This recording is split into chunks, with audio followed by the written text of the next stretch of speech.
Praise the Lord. സ്നേഹമുള്ളവരെ, നമ്മുടെ രക്ഷ ദൈവത്തിൻ്റെ ദാനമാണ്. യേശുവിൻ്റെ പീഡാസഹനവും കുരിശുമരണവും മൂലമാണ് നാം ഓരോരുത്തരും രക്ഷിക്കപ്പെട്ടത്. യേശുവിൻ്റെ തിരുരക്തത്താൽ വിലയ്ക്ക് വാങ്ങപ്പെട്ടവരാണ് നാം ഓരോരുത്തരും. നാം നമ്മുടെ സ്വന്തമല്ല എന്ന് തിരുവചനം വ്യക്തമായി പറയുന്നുണ്ട്. അപരാധങ്ങളും പാപങ്ങളും മൂലം ഒരിക്കൽ നാം മൃതരായിരുന്നു. ശരീരത്തിൻ്റെയും മനസ്സിൻ്റെയും അഭിലാഷങ്ങൾ സാധിച്ചുകൊണ്ട് നാം ജഡമോഹങ്ങളിൽ ജീവിച്ചു. എന്നാൽ കരുണാനിധിയായ ദൈവം നമ്മെ രക്ഷിക്കുവാൻ തിരുമനസ്സായി. ദൈവം തൻ്റെ പുത്രനെ ഭൂമിയിലേക്ക് അയച്ചത് ലോകത്തെ ശിക്ഷയ്ക്ക് വിധിക്കാനല്ല, പ്രത്യുത അവൻ വഴി ലോകം രക്ഷ പ്രാപിക്കാനാണ്.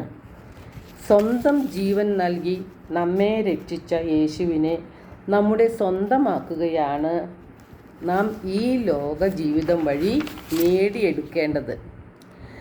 നാം ഈശോയുടെ സ്വന്തമായി തീരണം. ഫിലിപ്പി 3:8-14 വരെയുള്ള തിരുവചനങ്ങൾ വിശുദ്ധ പൗലോസ്ലീഹ പറയുന്നു: എൻ്റെ കർത്താവായ യേശുവിനെ പറ്റിയുള്ള ജ്ഞാനം കൂടുതൽ വിലയുള്ളതാകയാൽ സർവവും നഷ്ടമായി തന്നെ ഞാൻ പരിഗണിക്കുന്നു. അവയെ പ്രതി ഞാൻ സകലവും നഷ്ടപ്പെടുത്തുകയും ഉച്ഛിഷ്ടം പോലെ കരുതുകയും ചെയ്യുന്നു. ഇത് ക്രിസ്തുവിനെ നേടുന്നതിനും അവനോടുകൂടെ ഒന്നായി കാണപ്പെടുന്നതിനും വേണ്ടിയത്രേ.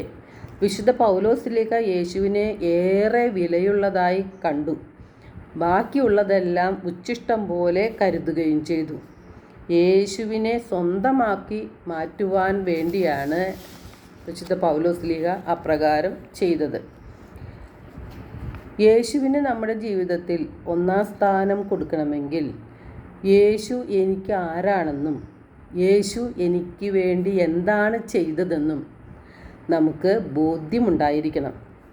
വിശുദ്ധ യോഹന്നാൻ 3:16 തിരുവചനം ഇപ്രകാരമാണ് പറയുന്നത്: അവനിൽ വിശ്വസിക്കുന്ന ഏവനും നശിച്ചു പോകാതെ നിത്യജീവൻ പ്രാപിക്കുന്നതിന് വേണ്ടി തൻ്റെ ഏകജാതനെ നൽകാൻ തക്കവിധം ദൈവം ലോകത്തെ അത്രമാത്രം സ്നേഹിച്ചു. പിതാവായ ദൈവം തൻ്റെ പുത്രനെ ഈ ലോകത്തിലേക്ക് അയച്ചത്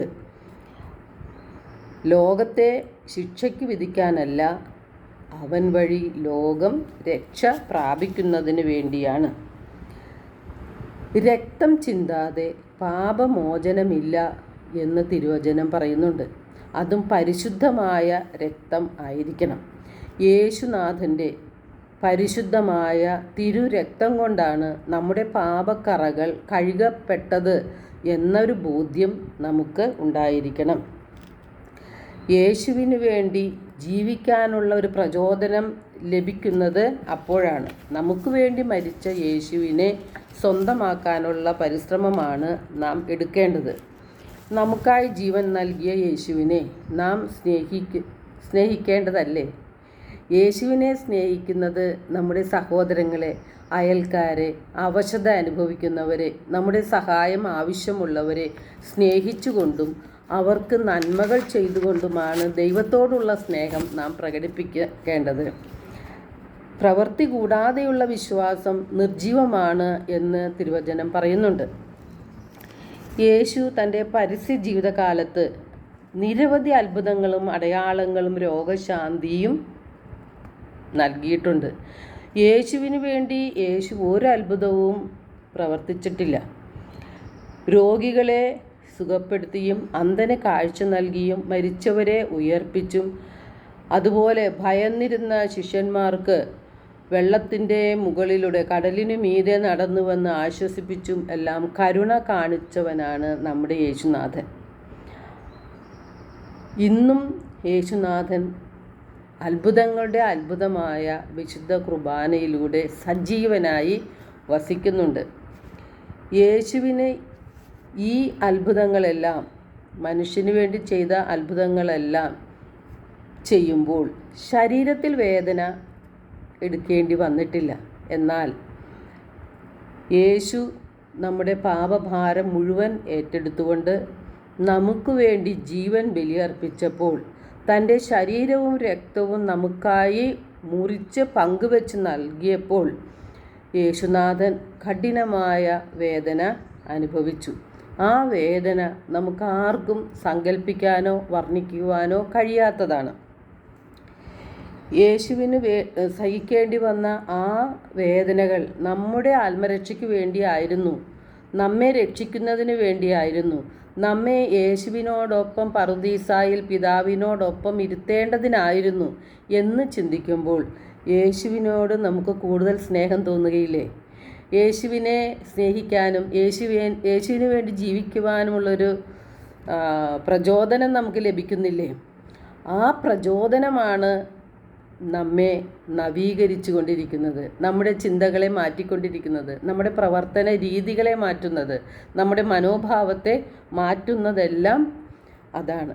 അപ്പോൾ നമ്മുടെ ആത്മാവിനെ രക്ഷിക്കാനായിട്ട് നമുക്ക് കഴിയും. നാം എല്ലാവരും ഈ ലോക നേട്ടങ്ങൾക്ക് വേണ്ടി തന്ത്രപ്പാടിടുകയാണ്. ഓടുന്നു, വിഷമിക്കുന്നു, ആകുലപ്പെടുന്നു, സമയം മുഴുവൻ അതിനു വേണ്ടി ചെലവഴിക്കുന്നു. എന്നാൽ തിരുവചനം പറയുകയാണ്, ലോകം മുഴുവൻ നേടിയാലും നിൻ്റെ ആത്മാവ് നഷ്ടപ്പെടുകയാണെങ്കിൽ അതുകൊണ്ട് ഈ നേട്ടങ്ങൾ കൊണ്ട് നിനക്ക് എന്ത് പ്രയോജനമാണുള്ളത്? ആത്മാവിന് പകരമായിട്ട് ദൈവത്തിന് നമുക്ക് എന്തെങ്കിലും കൊടുക്കുവാൻ സാധിക്കുമോ? അപ്പോൾ അത്ഭുതങ്ങളുടെ അത്ഭുതമായ വിശുദ്ധ കുർബാനയിലൂടെ യേശുനാഥൻ ഇന്നും ജീവിക്കുന്നുണ്ട്. ആ യേശുവിനോടുള്ള സ്നേഹവും നന്ദിയും കൃതജ്ഞതയും അതോടൊപ്പം വിശ്വസ്തതയും പുലർത്തിക്കൊണ്ട് നമുക്ക് വിശുദ്ധ കുർബാനയെ സ്വീകരിക്കുവാനും യോഗ്യതയോടെ സ്വീകരിക്കുവാനും വിശുദ്ധ ജീവിതം നയിക്കുവാനും നാം എല്ലാവരും പരിശ്രമിക്കണം. എല്ലാവർക്കും ഒരു നല്ല ദിനം ആശംസിക്കുന്നു. ദൈവം നമ്മെ ഓരോരുത്തരെയും സമൃദ്ധമായി അനുഗ്രഹിക്കട്ടെ.